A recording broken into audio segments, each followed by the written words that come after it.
ಎಲ್ರಿಗೂ ನಮಸ್ಕಾರ friends, welcome to Gopal educity channel. ನಿಮ್ಗೆಲ್ಲ ಗೊತ್ತಿದ್ದಾಗೆ ನಾನು ಕೆಸೆಟ್ ಮತ್ತೆ ಎನ್ಇಟಿ ಪ್ರಿಪರೇಷನ್ಸ್ಗೆ ಹೆಲ್ಪ್ ಆಗೋ ರೀತಿನಲ್ಲಿ ಪೇಪರ್ 1 ಗೆ ಸಂಬಂಧಪಟ್ಟಂತೆ ಪ್ರತಿಯೊಂದು ಚಾಪ್ಟರ್ ಬಗ್ಗೆ ಕ್ರಾಶ್ ಕೋರ್ಸ್ ಮಾದರಿಯಲ್ಲಿ ವಿಡಿಯೋಸ್ ಅನ್ನ ಮಾಡ್ತಾ ಬರ್ತಾ ಇದ್ದೀನಿ. ನೀವು ಆ ಚಾಪ್ಟರ್ ಅಲ್ಲಿ ಏನ್ ಓದ್ಬೇಕು, ಏನ್ ಇಂಪಾರ್ಟೆಂಟು, ಯಾವ ರೀತಿ ಕ್ವಶನ್ಸ್ ಬರುತ್ತೆ ಮತ್ತೆ ಇಂಪಾರ್ಟೆಂಟ್ ಟಾಪಿಕ್ಸ್ ಅನ್ನ ಎಕ್ಸ್ಪ್ಲೈನ್ ಮಾಡ್ತಾ ಹೋಗ್ತಾ ಇದ್ದೀನಿ. ನನ್ನ ಪ್ರೀವಿಯಸ್ ವಿಡಿಯೋದಲ್ಲಿ ನಾನು ಟೀಚಿಂಗ್ ಆಪ್ಟಿಟ್ಯೂಡ್ ಬಗ್ಗೆ ಕ್ರಾಶ್ ಕೋರ್ಸ್ ಅನ್ನ ಮಾಡಿದ್ದೆ. ಈ ವಿಡಿಯೋದಲ್ಲಿ ಕಮ್ಯುನಿಕೇಶನ್ ಅನ್ನೋ ಚಾಪ್ಟರ್ ಬಗ್ಗೆ ಕ್ರಾಶ್ ಕೋರ್ಸ್ ಅನ್ನ ಮಾಡಿ ಕಮ್ಯುನಿಕೇಶನ್ ಗೆ ಸಂಬಂಧಪಟ್ಟಂತೆ ಯಾವ್ದೆಲ್ಲ ಆಸ್ಪೆಕ್ಟ್ಸ್ ಅನ್ನ ಕವರ್ ಮಾಡಬೇಕು ಮತ್ತೆ ಹೇಗೆ ಓದ್ಬೇಕು ಅನ್ನೋದನ್ನ ಡೀಟೇಲ್ಡ್ ಆಗಿ ತಿಳಿಸ್ಕೊಡ್ತೀನಿ. ಹಾಗಾಗಿ ವಿಡಿಯೋನ ಸ್ಕಿಪ್ ಮಾಡದೆ ಪೂರ್ತಿಯಾಗಿ ನೋಡಿ. ನೀವಿನ್ನು ನಮ್ಮ ಗೋಪಾಲ್ಸ್ ಎಜುಸಿಟಿ ಚಾನಲ್ಗೆ ಸಬ್ಸ್ಕ್ರೈಬ್ ಆಗಿಲ್ಲ ಅಂತ ಹೇಳಿದ್ರೆ ಈ ಕೂಡಲೇ ಸಬ್ಸ್ಕ್ರೈಬ್ ಆಗಿ. ಗೋಪಾಲ್ಸ್ ಎಜುಸಿಟಿ. ನಿಮ್ಗೆಲ್ಲ ಗೊತ್ತಿದ್ದಾಗೆ ಈ ಕೆಸೆಟ್ ಮತ್ತೆ ಎನ್ಇಟಿ ಪ್ರಿಪರೇಷನ್ಸ್ ಗೆ ಸಂಬಂಧಪಟ್ಟಂತೆ ನಿಮ್ಮ ಈ ಗೋಪಾಲ್ಸ್ ಎಜುಸಿಟಿ ಚಾನಲ್ ಅಲ್ಲಿ ನಾನು ರೆಗ್ಯುಲರ್ ಆಗಿ ಕಂಪ್ಲೀಟ್ ಕೋರ್ಸ್ ಮಾದರಿಯಲ್ಲಿ ವಿಡಿಯೋಸ್ ಅನ್ನ ಮಾಡ್ತಾ ಬರ್ತಾ ಇದ್ದೀನಿ. ಪ್ರೀವಿಯಸ್ ಇಯರ್ ಕ್ವಶನ್ ಪೇಪರ್ಸ್ ಅನ್ನ ಸಾಲ್ವ್ ಮಾಡೋದು, PDF ಸ್ಟಡಿ ಮೆಟೀರಿಯಲ್ಸ್ ಅನ್ನ ಕೊಡೋದು, ಅದೇ ರೀತಿ ಪ್ರತಿ ಚಾಪ್ಟರ್ ಬಗ್ಗೆ ಡೀಟೇಲ್ಡ್ ಆಗಿ ಡಿಸ್ಕಸ್ ಮಾಡಿ ನಿಮ್ಗೆ ಕೆಸೆಟ್ ಮತ್ತೆ ಎನ್ಇಟಿ ಪ್ರಿಪರೇಷನ್ಸ್ ಗೆ ಹೆಲ್ಪ್ ಆಗೋ ತರ ಮಾಡೋದು ಈ ಚಾನೆಲ್ ನ ಉದ್ದೇಶ.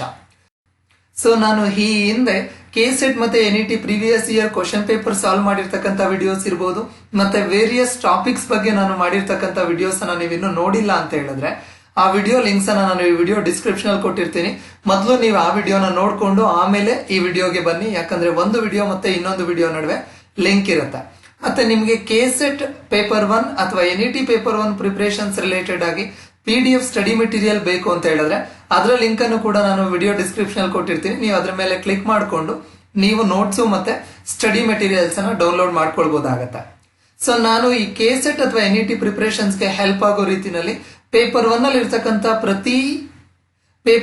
ಇರ್ತಕ್ಕಂಥ ಎಲ್ಲಾ 10 ಚಾಪ್ಟರ್ಸ್ ನ ತಗೊಂಡು ಪ್ರತಿ ಚಾಪ್ಟರ್ ಅಲ್ಲಿ ಏನ್ ಇಂಪಾರ್ಟೆಂಟ್, ಯಾವ ಟಾಪಿಕ್ಸ್ ಅನ್ನ ಕವರ್ ಮಾಡ್ಕೊಳ್ಬೇಕು, ಯಾವ ಟಾಪಿಕ್ಸ್ ಅಲ್ಲಿ ಕಂಪಲ್ಸರಿ ಕ್ವಶನ್ಸ್ ಬರುತ್ತೆ, ಮತ್ತೆ ಆ ಟಾಪಿಕ್ಸ್ ಅನ್ನ ಓದೋದು ಹೇಗೆ, ಜೊತೆಗೆ ಇಂಪಾರ್ಟೆಂಟ್ ಟಾಪಿಕ್ಸ್ ಅನ್ನ ಎಕ್ಸ್ಪ್ಲೈನ್ ಮಾಡ್ತಾ ಒಂದು ಕ್ರಾಶ್ ಕೋರ್ಸ್ ಮಾದರಿಯಲ್ಲಿ ಪ್ರತಿ ಚಾಪ್ಟರ್ಗೂ ಸಪರೇಟ್ ವಿಡಿಯೋಸ್ ಅನ್ನ ಮಾಡ್ತಾ ಬರ್ತಾ ಇದ್ದೀನಿ.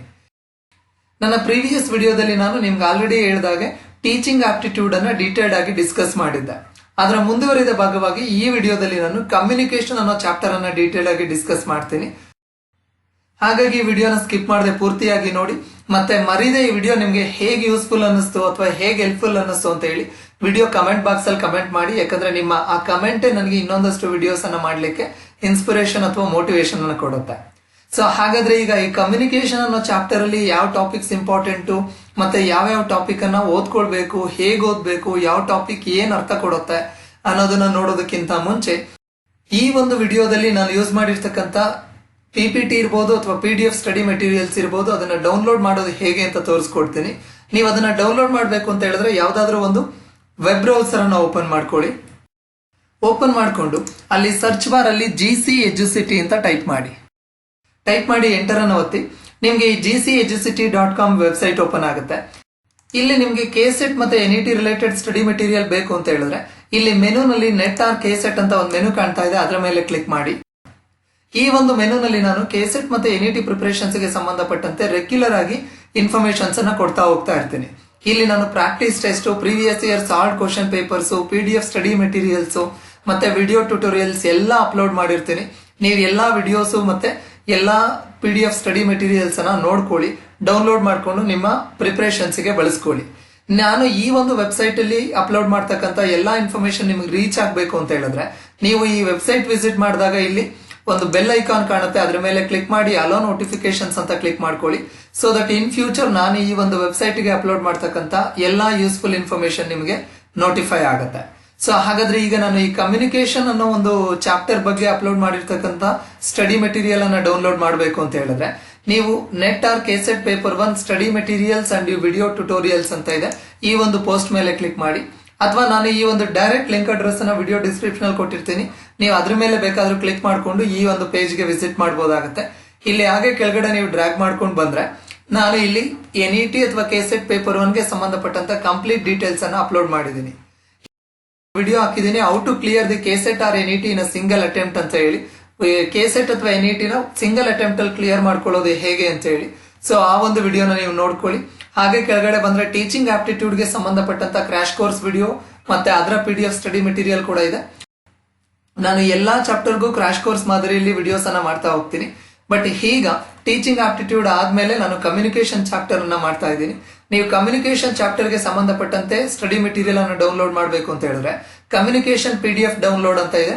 ಈ ಒಂದು ಬಟನ್ ಮೇಲೆ ಕ್ಲಿಕ್ ಮಾಡಿದ್ರೆ ನಿಮ್ಗೆ PDF ಡೌನ್ಲೋಡ್ ಆಗುತ್ತೆ.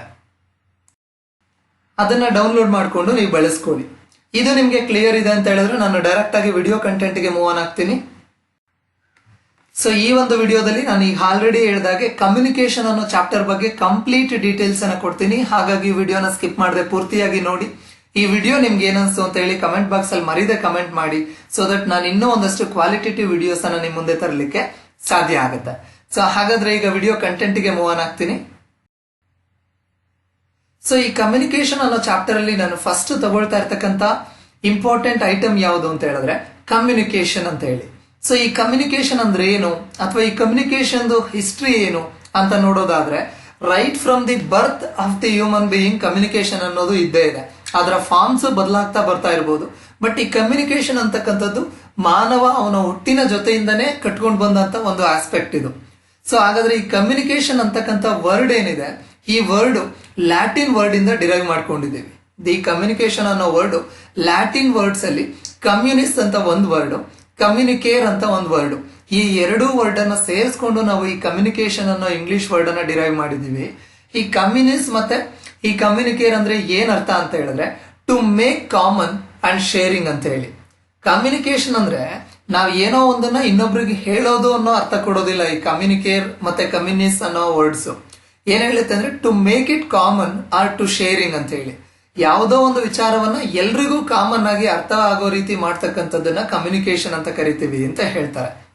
So communication means it is a process by which the ideas thoughts of one person will be disseminated to one or more other persons. ಒಬ್ಬ ವ್ಯಕ್ತಿಯ ಐಡಿಯಾಸ್ ಅಥವಾ ಥಾಟ್ಸ್ ಅನ್ನು ಇನ್ನೊಬ್ಬರಿಗೆ ನಾವು ಶೇರ್ ಮಾಡಿದ್ರೆ ಅದನ್ನು ನಾವು ಕಮ್ಯುನಿಕೇಶನ್ ಅಂತ ಕರ್ಕೊಳ್ಬಹುದಾಗುತ್ತೆ ಸಿಂಪಲ್ ಆಗಿ. ಸೊ ಇದು ಈ ಕಮ್ಯುನಿಕೇಶನ್ ಅನ್ನೋ ವರ್ಡ್ ಗೆ ಸಂಬಂಧಪಟ್ಟಂತ ಮಾಹಿತಿ. ಸೊ ಹಾಗಾಗಿ ಈ ಕಮ್ಯುನಿಕೇಶನ್ ಅನ್ನೋ ವರ್ಡ್ ಯಾವ ವರ್ಡ್ ಇಂದ ಬಂದಿದೆ, ಯಾವ ಲ್ಯಾಂಗ್ವೇಜ್ ಇಂದ ಬಂದಿದೆ, ಅದರ ಮೀನಿಂಗ್ ಏನು, ಇಷ್ಟು ಡೀಟೇಲ್ಸ್ ನಮಗೆ ಗೊತ್ತಿರಬೇಕು. ಯಾಕಂದ್ರೆ ಈ ಏರಿಯಾದಲ್ಲಿ ಯಾವುದೇ ಕ್ವಶನ್ ಅನ್ನ KCET ಅಥವಾ NET ನಲ್ಲಿ ಕೇಳಬಹುದಾಗುತ್ತೆ. ಸೊ ಇದು ಕ್ಲಿಯರ್ ಇದೆ ಅಂದ್ರೆ ನೆಕ್ಸ್ಟ್ ಇಂಪಾರ್ಟೆಂಟ್ ಟಾಪಿಕ್ ಗೆ ಮೂವ್ ಆನ್ ಆಗ್ತೀನಿ ನಾನು. ನಿಮ್ಗೆ ಇದು ಕ್ಲಿಯರ್ ಇದೆ ಅಂತ ಹೇಳಿದ್ರೆ ನಾನು ನೆಕ್ಸ್ಟ್ ಇಂಪಾರ್ಟೆಂಟ್ ಟಾಪಿಕ್ ಗೆ ಮೂವ್ ಆನ್ ಆಗ್ತೀನಿ ಕಮ್ಯುನಿಕೇಶನ್ ಅಲ್ಲಿ. That is characteristics of communication. ಒಂದು ಕಮ್ಯುನಿಕೇಶನ್ ಅಂದ್ರೆ ಅದಕ್ಕೆ ಏನೆಲ್ಲ ಕ್ಯಾರೆಕ್ಟರಿಸ್ಟಿಕ್ಸ್ ಇರುತ್ತೆ, ಗುಣಲಕ್ಷಣಗಳಿರುತ್ತೆ ಅನ್ನೋದನ್ನ ನೋಡ್ಬೇಕಾಗತ್ತೆ. ಈ ಏರಿಯಾದಲ್ಲಿ ನಮಗೆ ಕ್ವಶನ್ ಬರೋ ಚಾನ್ಸಸ್ ಇರುತ್ತೆ. ಸೊ ಹಾಗಾಗಿ ಒಂದು ಕಮ್ಯುನಿಕೇಶನ್ ಅಂತ ಹೇಳಿದ್ರೆ what are all the characteristics of communication ಅಥವಾ ಗುಣಲಕ್ಷಣಗಳೇನು ಈ ಸಂವಹನ ಅಥವಾ ಕಮ್ಯುನಿಕೇಶನ್ ಅಂತಕ್ಕಂಥದ್ರದ್ದು ಅನ್ನೋದನ್ನ ನೋಡ್ಬೇಕಾಗತ್ತೆ. ಈ ಕಮ್ಯುನಿಕೇಶನ್ ಫಸ್ಟ್ ಕ್ಯಾರೆಕ್ಟರಿಸ್ಟಿಕ್ ಏನು ಅಂತ ಹೇಳಿದ್ರೆ ಯೂನಿವರ್ಸಲ್ ಇನ್ ನೇಚರ್. ಅಂದ್ರೆ ಈ ಕಮ್ಯುನಿಕೇಶನ್ ಅಂತಕ್ಕಂಥದ್ದು ಪ್ರಪಂಚದಲ್ಲಿ ಎಲ್ಲಾ ಕಡೆನೂ ಇದೆ. ಎಲ್ಲರೂ ಇದನ್ನ ಬಳಸ್ತಾರೆ.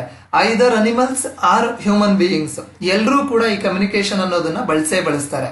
ಆದ್ರೆ ಈ ಹ್ಯೂಮನ್ ಬೀಯಿಂಗ್ ಕಮ್ಯುನಿಕೇಟ್ ಮಾಡುವಂತ ರೀತಿನೇ ಬೇರೆ, ಮತ್ತೆ ಅನಿಮಲ್ಸ್ ಅಥವಾ ಬೇರೆ ಪ್ರಾಣಿಗಳು ಕಮ್ಯುನಿಕೇಟ್ ಮಾಡೋ ರೀತಿನೇ ಬೇರೆ. ಬೇರೆ ಪ್ರಾಣಿಗಳು ಸಿಗ್ನಲ್ಸ್ ಅಲ್ಲಿ, ಸ್ಮೆಲ್ ಅಲ್ಲಿ ಬೇರೆ ಬೇರೆ ರೀತಿನಲ್ಲಿ ಕಮ್ಯುನಿಕೇಟ್ ಮಾಡ್ಕೊಳ್ಳುತ್ತೆ. ಬಟ್ ತುಂಬಾ ಸಫಿಸ್ಟಿಕೇಟೆಡ್ ಕಮ್ಯುನಿಕೇಶನ್ ಸಿಸ್ಟಮ್ ಅನ್ನ ಹ್ಯೂಮನ್ ಬೀಯಿಂಗ್ ಇಟ್ಕೊಂಡಿದ್ದಾರೆ ಅಷ್ಟೇ. ಬಟ್ ಎಲ್ಲಾ ಕಡೆ ಈ ಕಮ್ಯುನಿಕೇಶನ್ ಇರುತ್ತೆ. ಅದು first characteristic. Second one, it is a continuous process.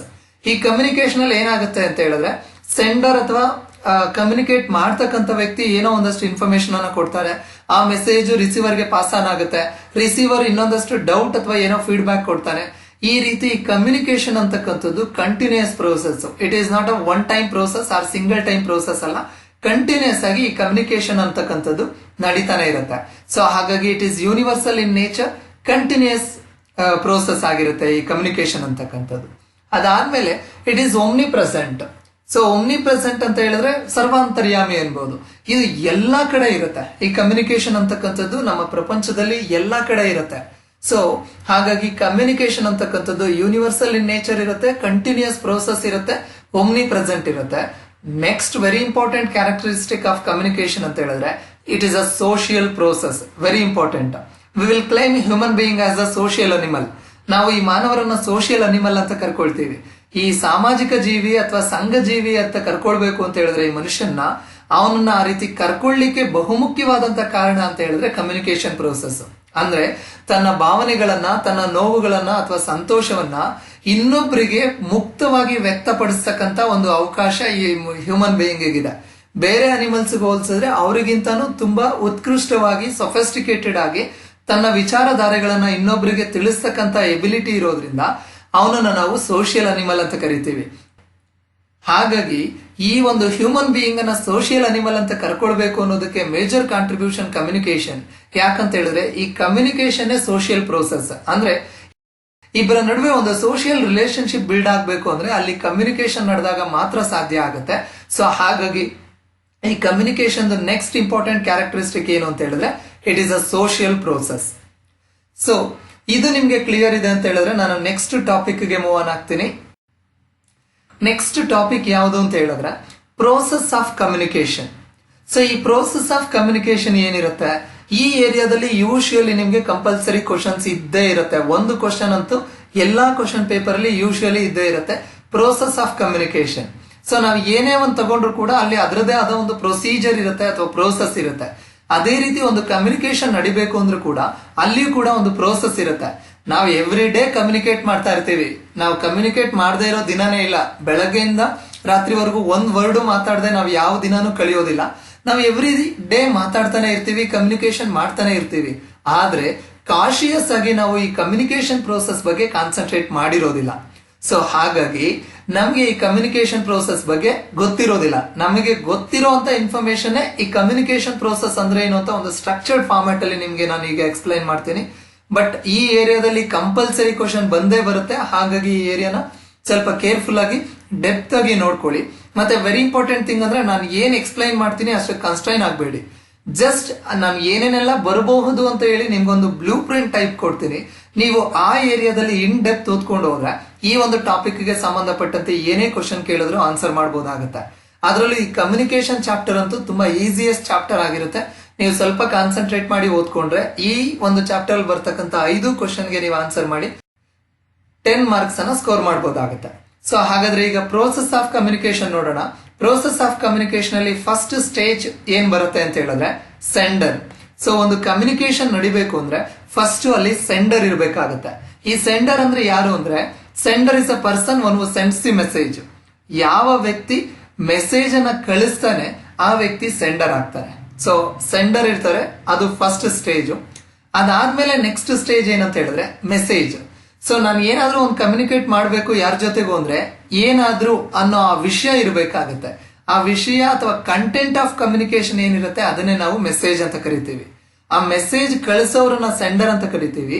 ಅವನು ಏನು ವಿಷಯದ ಬಗ್ಗೆ ಮಾತಾಡ್ತಾನೆ ಅಥವಾ ವಿಷಯ ಕಳಿಸ್ತಾನೆ ಅದನ್ನ ನಾವು ಮೆಸೇಜ್ ಅಥವಾ ಕಂಟೆಂಟ್ ಆಫ್ ದಿ ಕಮ್ಯುನಿಕೇಶನ್ ಅಂತ ಹೇಳಿ ಕರಿತೀವಿ. ಸೊ ಸೆಂಡರ್, ಅದಾದ್ಮೇಲೆ ಮೆಸೇಜ್ ಬರುತ್ತೆ.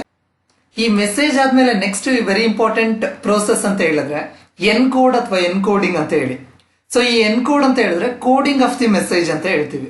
ಕೋಡಿಂಗ್ ಆಫ್ ದಿ ಮೆಸೇಜ್ ಅಂತ ಹೇಳಿದ್ರೆ ಫಾರ್ ಎಕ್ಸಾಂಪಲ್ ಈಗ ಈ ಕಮ್ಯುನಿಕೇಶನ್ ಅನ್ನೋ ಚಾಪ್ಟರ್ ಬಗ್ಗೆ ನನ್ನ ಮೈಂಡ್ ಅಲ್ಲಿ ಒಂದಷ್ಟು ಐಡಿಯಾಸ್ ಇದೆ, ಥಾಟ್ಸ್ ಇದೆ. ಆ ಐಡಿಯಾಸ್, ಥಾಟ್ಸ್ ಅಥವಾ ನಾಲೆಜ್ ಏನಿದೆ ಅದನ್ನ ನಾನು ನಿಮ್ಗೆ ತಿಳಿಸ್ಕೊಡ್ಬೇಕು. ನಾನು ನಿಮಗೆ ತಿಳಿಸ್ಕೊಡ್ಬೇಕು ಅಂದ್ರೆ ಏನ್ ಮಾಡ್ಬೇಕು, ನನ್ನ ಮೈಂಡ್ ಅಲ್ಲಿ ಇರ್ತಕ್ಕಂಥ ಐಡಿಯಾಸ್ ಅನ್ನ ನಾನು ವರ್ಡ್ಸ್ ಆಗಿ ಅಥವಾ ಈ ಒಂದು PPT ಆಗಿ ಕನ್ವರ್ಟ್ ಮಾಡಿದ್ದೀನಿ.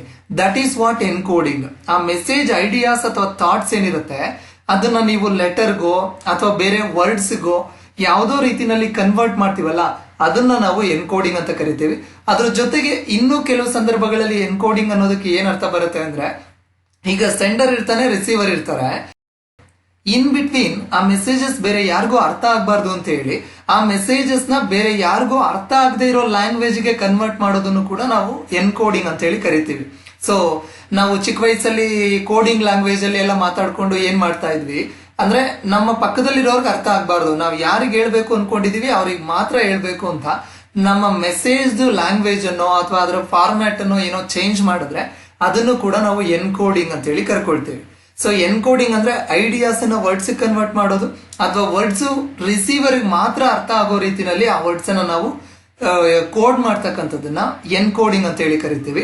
ಸೊ ಹಾಗಾಗಿ ಪ್ರೋಸೆಸ್ ಆಫ್ ಕಮ್ಯುನಿಕೇಶನ್ ಅಲ್ಲಿ ಫಸ್ಟ್ ಪ್ರೋಸೆಸ್ ಬಂದು sender sends the message.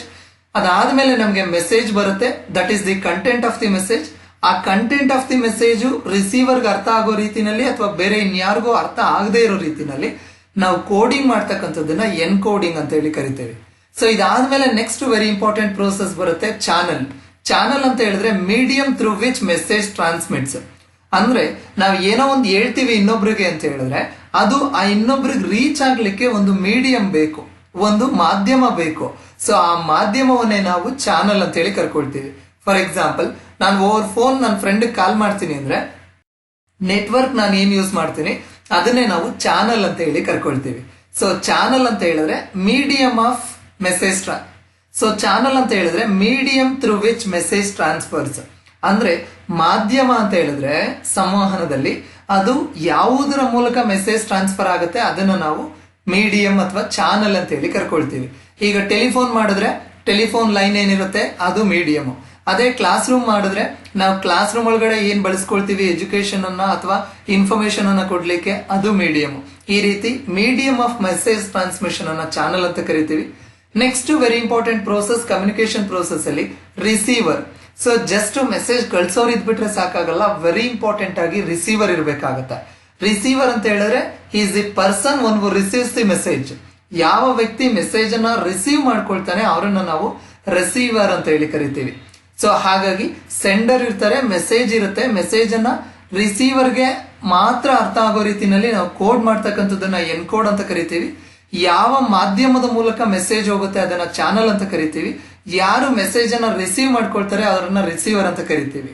So ಇದಾದ್ಮೇಲೆ ನೆಕ್ಸ್ಟ್ ಇನ್ನೂ ಒಂದು ಪ್ರೋಸೆಸ್ ಬರುತ್ತೆ, ಯಾವುದು ಅಂತ ಹೇಳಿದ್ರೆ ಡಿಕೋಡಿಂಗ್ ಅಥವಾ ಡಿಕೋಡ್ ಅಂತ ಹೇಳಿ ಕರಿತೀವಿ. ನಾನು ನಿಮ್ಗೆ ಆಲ್ರೆಡಿ ಹೇಳಿದಾಗೆ ಥರ್ಡ್ ಸ್ಟೇಜ್ ಅಲ್ಲಿ ನಾವೇನ್ ಮಾಡಿದೀವಿ, ಮೆಸೇಜ್ ಅನ್ನ ಎನ್ಕೋಡ್ ಮಾಡಿದೀವಿ.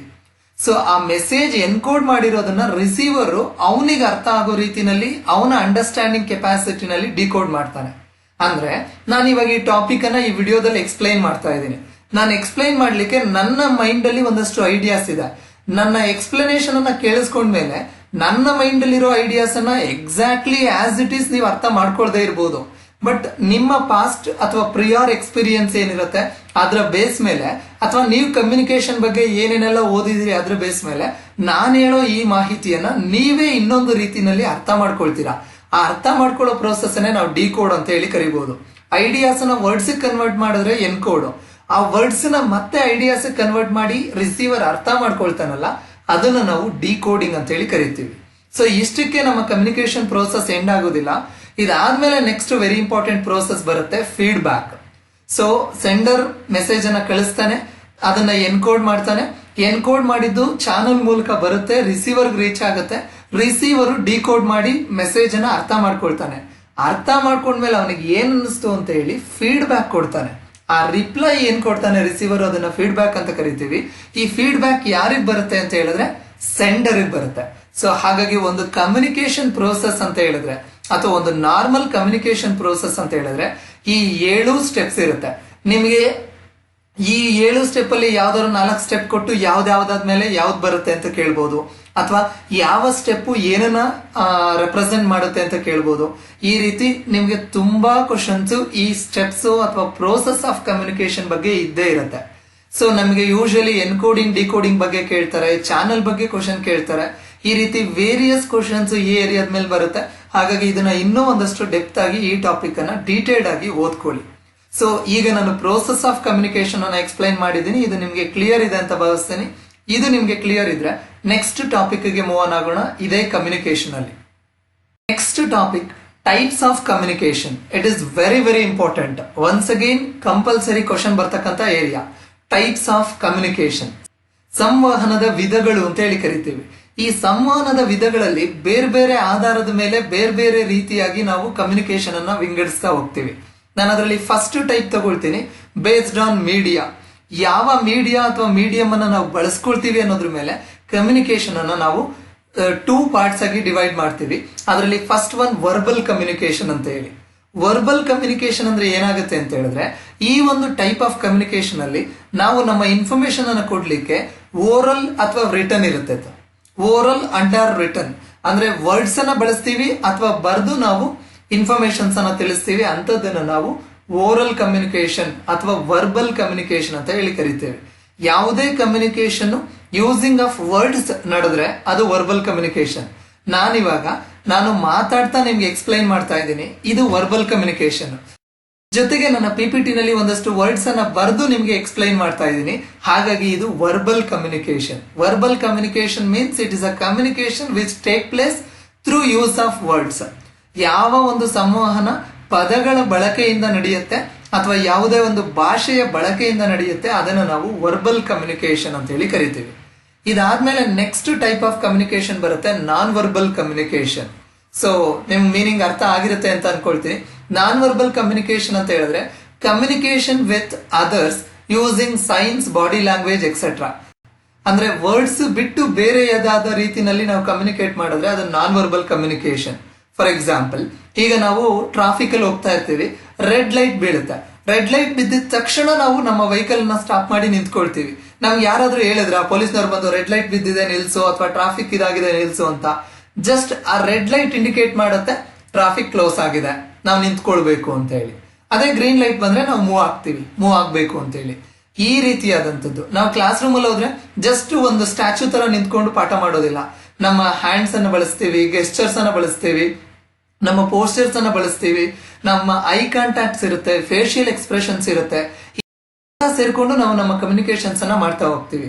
ಸೊ ಈ ರೀತಿ ವರ್ಡ್ಸ್ ಅನ್ನ ಬಳಸದೆ ಮಾಡ್ತಕ್ಕಂತ ಕಮ್ಯುನಿಕೇಶನ್ ಏನಿರುತ್ತೆ ಅದನ್ನ ನಾವು ನಾನ್ ವರ್ಬಲ್ ಕಮ್ಯುನಿಕೇಶನ್ ಅಂತ ಹೇಳಿ ಕರಿತೀವಿ. ಸೊ ಈ ಏರಿಯಾದಲ್ಲಿ ನಿಮ್ಗೆ ಕ್ವಶನ್ ಕೇಳಬಹುದು, ಅಥವಾ traffic signal verbal communication or non verbal communication ಅಂತ ಕ್ವಶನ್ ಕೇಳಬಹುದು. ಈ ರೀತಿ various questions types of communication ಮೇಲೆ ಇದ್ದೇ ಇರುತ್ತೆ. ಹಾಗಾಗಿ ಟೈಪ್ಸ್ ಆಫ್ ಕಮ್ಯುನಿಕೇಶನ್ ಅನ್ನ ತುಂಬಾ ಡೆಪ್ತ್ ಆಗಿ ಡೀಟೇಲ್ಡ್ ಆಗಿ ಓದ್ಕೊಳ್ಳಿ. ಸೊ ಅದರಲ್ಲಿ first category based on media, verbal communication ಬರುತ್ತೆ through the use of words. Non verbal communication other than words ಅಂದ್ರೆ body language, signs, eye contacts, posters, gestures ಇದನ್ನೆಲ್ಲ ಬಳಸ್ಕೊಂಡು ಮಾಡ್ತಕ್ಕಂಥದ್ದು ನಾನ್ ವರ್ಬಲ್ ಕಮ್ಯುನಿಕೇಶನ್ ಆಗುತ್ತೆ. ಇದು ನಿಮ್ಗೆ ಕ್ಲಿಯರ್ ಇದೆ ಅಂತ ಹೇಳಿದ್ರೆ ನಾನು ನೆಕ್ಸ್ಟ್ ಟೈಪ್ ಆಫ್ ಕಮ್ಯುನಿಕೇಶನ್ ಗೆ ಮೂವ್ ಆನ್ ಆಗ್ತೀನಿ.